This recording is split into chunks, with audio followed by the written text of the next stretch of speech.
Halo semua, selamat datang di channel kami. Dalam video kali ini, kita akan membahas fenomena alam yang sering kali kita dengar, yaitu gempa bumi. Kita juga akan menggali tentang gempa megatrust, khususnya yang terjadi di Indonesia. Yuk, simak bersama-sama. Gempa bumi terjadi akibat pergerakan lempeng tektonik di dalam bumi. Bumi kita terdiri dari lapisan luar yang disebut litosfer yang terbagi menjadi beberapa lempeng besar. Ketika lempeng-lempeng ini bergerak akan menyebabkan saling bertabrakan dan bergerak menjauh satu sama lain atau meluncur di samping satu sama lain sehingga terbentuklah tekanan. Ketika tekanan ini terlalu tinggi, maka energi yang tersimpan akan dilepaskan secara mendadak dan mengejutkan. Hasil dari inilah yang kita rasakan sebagai gempa bumi. Ada dua jenis utama gempa, yaitu gempa normal dan gempa teras. Gempa teras terjadi ketika satu lempeng didorong ke atas oleh lempeng lainnya. Gempa megatrust adalah jenis gempa yang terjadi di zona subduksi, di mana satu lempeng tektonik didorong di bawah lempeng lain. Di Indonesia, kita berada di daerah yang sangat rawan megatrust karena letak geografis kita di cincin api Pasifik yang merupakan daerah aktif secara geologi.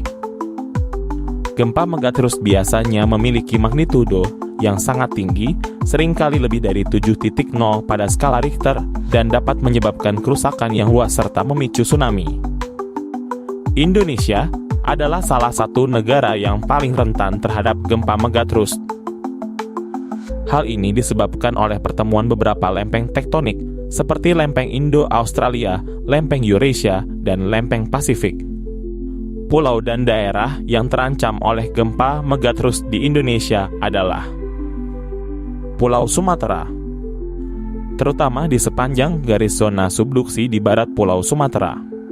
Zona subduksi adalah wilayah tektonik aktif di bumi yang terbentuk saat lempeng samudera turun ke mantel bumi di bawah lempeng benua atau samudera. Zona subduksi Sumatera terbentuk saat lempeng samudera Indo-Australia menunjam ke arah timur laut di bawah lempeng benua Eurasia. Pulau Jawa, terutama di selatan, di mana juga ada potensi untuk terjadinya tsunami. Nusa Tenggara, beberapa pulau di Nusa Tenggara juga berada di jalur gempa. Pulau Bali dan Sulawesi, daerah ini juga memiliki risiko terhadap gempa dan tsunami. Persiapan sebelum gempa adalah langkah penting yang diambil dan difikirkan untuk keselamatan kita. Berikut ini beberapa hal yang bisa dilakukan, antara lain: buat rencana keluarga. Diskusikan di mana Anda akan bertemu setelah gempa dan apa rute evakuasi yang akan diambil. Simpan peralatan darurat. Pastikan untuk memiliki tas darurat yang berisi air, makanan, obat-obatan, senter, dan baterai cadangan. Instalasi rumah. Periksa struktur rumah Anda, pastikan atap, dinding, dan perabotan besar terikat dengan kuat. Simulasi latihan. Lakukan latihan evakuasi dan cara bertindak saat gempa berlangsung. Saat gempa terjadi, ada beberapa langkah yang harus dilakukan untuk melindungi diri.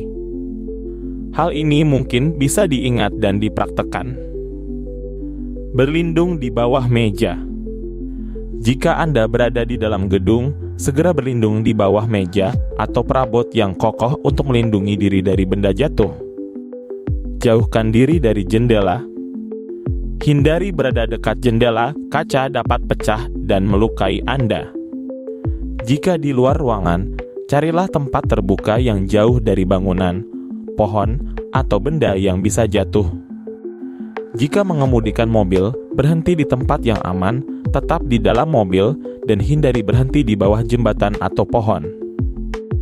Jika gempa telah usai dan sudah terjadi, berikut adalah hal yang perlu diperhatikan dan dilakukan. Periksa kesehatan. Cek apakah Anda atau orang lain di sekitar mengalami cedera. Hindari bangunan yang rusak. Jangan masuk ke gedung yang mungkin rusak setelah gempa. Kendalikan sumber informasi. Dengarkan radio atau berita untuk mendapatkan informasi terbaru. Bantu tetangga. Jika aman, tanyakan kepada tetangga atau orang terdekat apakah mereka membutuhkan bantuan. Siaga untuk gempa susulan. Gempa susulan dapat terjadi, jadi tetap waspada. Terima kasih telah menonton video kami tentang gempa megatrus di Indonesia. Kami harap informasi ini membantu kalian memahami lebih baik mengenai fenomena alam yang memungkinkan berbahaya ini. Jika kalian memiliki pertanyaan atau tips lain, silahkan tinggalkan komentar di bawah. Jangan lupa untuk like dan subscribe untuk konten menarik lainnya. Sampai jumpa di video selanjutnya.